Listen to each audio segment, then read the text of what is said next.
Goeiedag! Good day, fellow South Africans and citizens of the world. Now, this video I have attached to the intro is about 6 months old, but it's very, very relevant to what is happening in South Africa today. The fellow talking is Themba Notshilongo, and he's looking back at the expropriation without compensation conference that took place in Cape Town. And they had a number of people there who came from as far wide as Venezuela and Zimbabwe, and they gave different points of view. And he raises some very, very interesting points. And he says quite clearly that if the government do expropriate land without compensation, they're going to shoot themselves in the foot, because it's going to totally undermine the whole economy.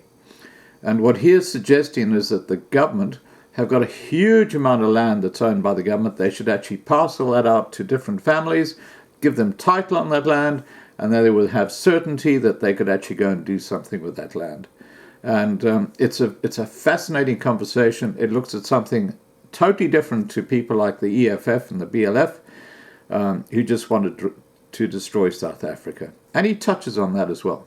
All right, guys. Please remember to subscribe to be kept informed, ring the bell to get the updates, and have a great day. Bye for now. Well, it's been quite an interesting, I dare say, successful conference around the issue of expropriation of land without compensation.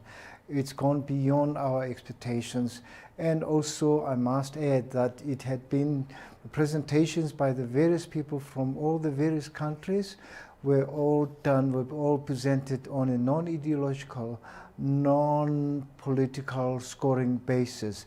And the presentations were focused around the issue, as I have said, of EWC. And something also that is interesting is that, of course, we had asked the presenters to just focus on the experiences of other countries where they have implemented policies that undermine private property rights especially, and where there have not been any property rights, and where properties have been confiscated by government, and this we had emphasized had to be done on a non-political, non-ideological scoring basis. And it turns out that's exactly that was the nature of the presentation by the various people from the various countries. We had occasion to watch the video by the Venezuelans, which was very, very powerful. Again, that was done on a non-ideological, non-political scoring basis, based on what is unfolding right now in terms of the policies that have been implemented. The chickens have come home to roost. So many people have been leaving the country, and like with Zimbabwe as well, as a result of such policies that resulted in the expropriation of properties of other people. But the Venezuelan example is very, very, very dramatic. We see it on television. We see how many people have been leaving that country. And it's been recorded by one of the presenters, for example, that something like 20,000 people daily live for a country like Peru. And that's very interesting. Now, focusing on the input by Rejoice Ngwenya from the Comaliso think tank. Comaliso stands for the Coalition for Market and Liberal Solutions. This was very, very interesting, because we have in this country more than 3 million Zimbabweans who fled from that country, having fled from starvation, from hunger, from famine, and they are here as a result of exactly the kinds of policies that we are contemplating in this country in the form of the EWC, which is expropriation of land without compensation. So overall, one leaves with the impression, and this is the feedback that we've been getting, that this is not the route to go in this country. However, in my presentation, what I pointed out, and which I keep emphasizing over and over again, is that at the end of the day, the policymakers, the politicians, the members of parliament can get away with the most damaging policies that one could imagine, knowing full well that they are not going to be directly affected at all, because they will be guaranteed their incomes, they'll be guaranteed their fringe benefits. And so who always suffers with policies like this being implemented? It is always the ordinary people. Call them ordinary, but it is always the poorest people. You can see who the people have been that have come from Zimbabwe to settle in South Africa, to make a living, to eke out a living in South Africa. It is always the poor people. It is the poorest especially who suffer the direct consequences of such policies such as we are contemplating. But the point is also that one should consider is that, first of all, knowing that no economy, no country can operate or exist in isolation from the rest of the world, it is of paramount importance that the policies that are enacted do not deter investment, foreign direct investment especially, and do not result or precipitate a flight of capital within the country and going to other countries, because this is something that politicians, policymakers must understand. This is the reality. It's got nothing to do with any ideological agenda, and that is investors look at markets where they can realize the best returns on their investment. That's the bottom line. There is no altruistic consideration in this at all. And so we have policies here. If we are bent on enacting policies such as the EWC that are surely going to deter investment, we will suffer the consequences. It will not be the members of parliament. And so we are actually seeing right now a flight of capital in this country as a result of the discussion, even just the discussion around EWC. And once that's enacted, we are going to see a situation where the economy that has been contracting will contract further. It will shrink, and that will mean that there will be even more people being unemployed. Right now, our unemployment levels are catastrophic. Something above 30% of able-bodied people are unemployed. They are unemployed. Now, if we have a situation where the economy keeps contracting, we are going to find that even more people are going to be unemployed. By the way, many economists have argued very plausibly that the unemployment rate in this country is far higher than the 27% that's been officially acknowledged in this country. So we should not contemplate, having the EWC being enacted, being implemented, so being given effect in terms of an amendment to the constitution of this country. We will regret one of these days, if it is implemented, to see when the chickens come home to roost, that we have been our own worst enemies. No, let me not say that, because the buck would stop with those who would be part of the process of enacting the EWC. That's it. Now, the thing is, this is something that's very, very important. There are credible, feasible, economically viable alternatives to the EWC. There are. Without it being necessary to change the Constitution or any aspect of the Constitution. And one of these measures is, there are two measures that I'm going to dwell upon very briefly. One measure is that the state should relinquish parcels of land that it owns and has acknowledged as superfluous land, and parcel that out to poor families, indigent families, on a one plot, one family basis. Now, with this proposal in mind, there should be a rigorous means-tested basis in terms of identifying indigent families. So once that is parceled, the land is parceled out, then the responsibility of the state will be just simply to lay out the basic infrastructure like the streets, like street lighting, and also making accessible water. And then it just gets out of the picture. And then once those parcels of land will have been given out to people, you will see something miraculous happening, with people really taking off. And once those pieces of land have been parceled out, they should be identified and registered and recorded as in the form of a title deed. So it should be a freehold, unencumbered title deed that at the end of the day, those people who own those plots would feel that they have this. That would give them a degree of certainty that nothing could ever happen to their ownership of those properties. And we know once that security is there in terms of ownership of the title deed, they will take off, because ownership of property has this logic that you want to see the value of that property being enhanced. You want to see it appreciating, and so you work harder. That makes you productive. And so in cases where, for example, we've been able to get people to get title deeds, we've seen what has unfolded. And that is just ordinary people achieving extraordinary things. And what they would do, for example, is that once they got the title deeds in places where they've been occupying the same homes for generations that have been owned by the government, especially at local government level, and people for generations living, occupying those houses, or as tenants, that once they get the title deed, they get going. They get going.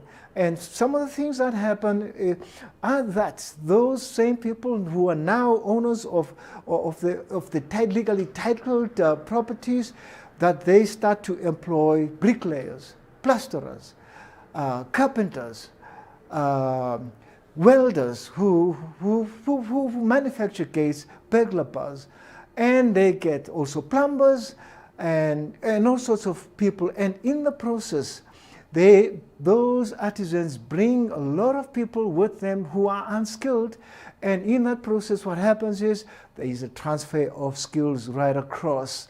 And this is just a simple thing that's catalyzed by just one act, and that is the statutory pen decreeing that this person owns the home that has been occupied for generations within the family. And so coming back to the land that would be parceled out by the government to indigent families, the same thing we would see unfolding, and that is people taking care of their own destinies and people employing other people, employing artisans. And what happens? Where does the money come from? It does not necessarily come from the government. We've seen how people would go out and seek work, finding work, and those who've already been working longer hours, all on the basis of making improvements on the properties that they own. And so once a person has a title deed to the property, to the piece of land, that becomes active. It becomes active in economic significance. Now, Hernando de Soto talks about dead capital in his book, The Mystery of Capital. What he means thereby is that any property that is not legally registered on a freehold titled basis is of no economic significance. But once it is legally titled, at the stroke of a pen, it becomes active capital. It becomes active capital. And that means it becomes part of the economy. And so at the stroke of a pen, you find a situation where the have-nots now become the haves in terms of owning these properties. And so this is a very practical, it's a feasible, economically viable proposal that the government could implement almost overnight. And we have a project that is known as the Kailam Property Titling Project, in terms of which we go out to seek sponsorship from the private sector and individuals in their personal private capacities to sponsor the whole process of conveyancing a property, so that at the end of the day, the property that's been occupied on a tenancy basis becomes titled, and you have the owner of the house now being a legally titled owner. And for the conveyancing fee, we're talking about 2,250 rands per unit. Now we had discussions before implementing the Kailam My Home project, property titling project, and with the conveyancing firms, we asked them, persuaded them to scale down their standard fee. And so the 2,250 rands that they charge for conveyancing properties in the context of the Kailam property titling project is less than a quarter of the standard fee that is charged by conveyancing firms in this country. Now, there's something like 5 million eligible houses. This is our educated guesstimate.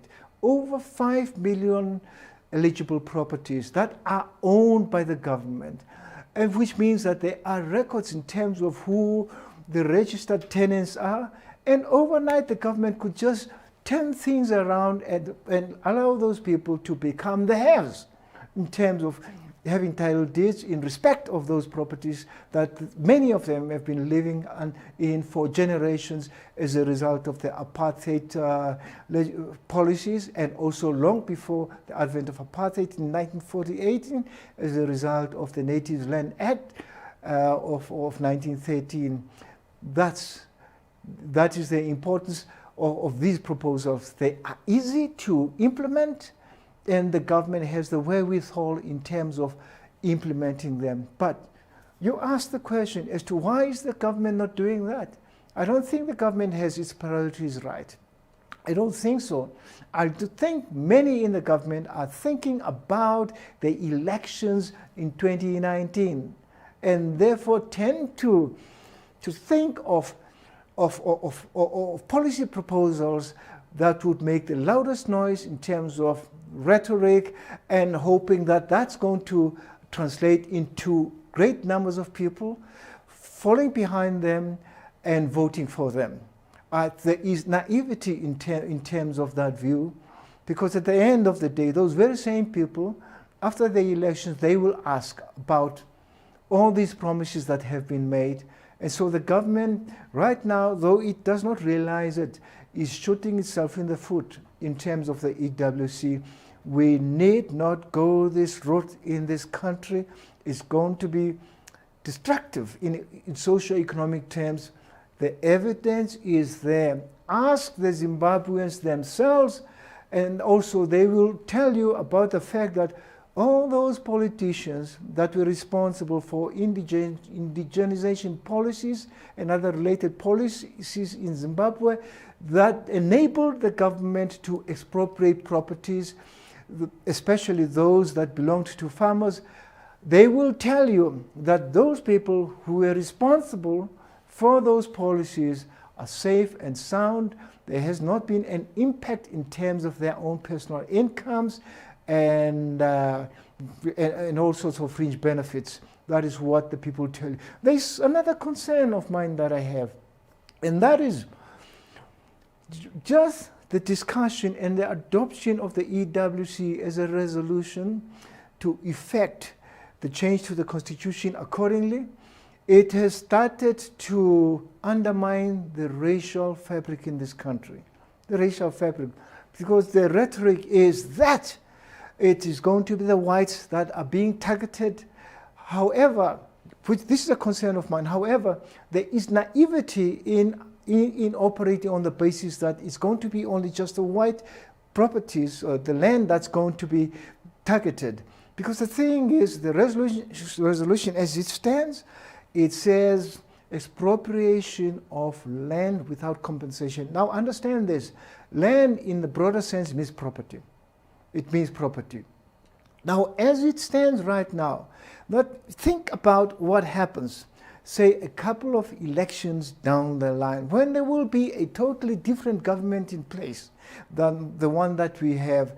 And that government might have nefarious agendas in terms of sorting out, say, some sector of the South African population. It could be, for example, a coalition of the Nguni speaking, of which I'm part, Nguni speaking, and say the African speaking or the English speaking, wanting to sort out maybe the Sotho speaking or the English speaking, and looking at this resolution as it stands, the EWC resolution, as they would be able to sort out whoever they had in mind in terms of their nefarious agenda. So what it means right now, in real terms, in legal terms, is that everyone's land, everyone's property is vulnerable. Everyone. And the black property is also vulnerable. So this is the challenge that has to be faced. I'll prevail on everyone on the basis of my input, and which is based on my firm beliefs. We must look not only at the intentions of policy, especially in respect of the EWC. We must focus, I dare say, exclusively on the unintended consequences.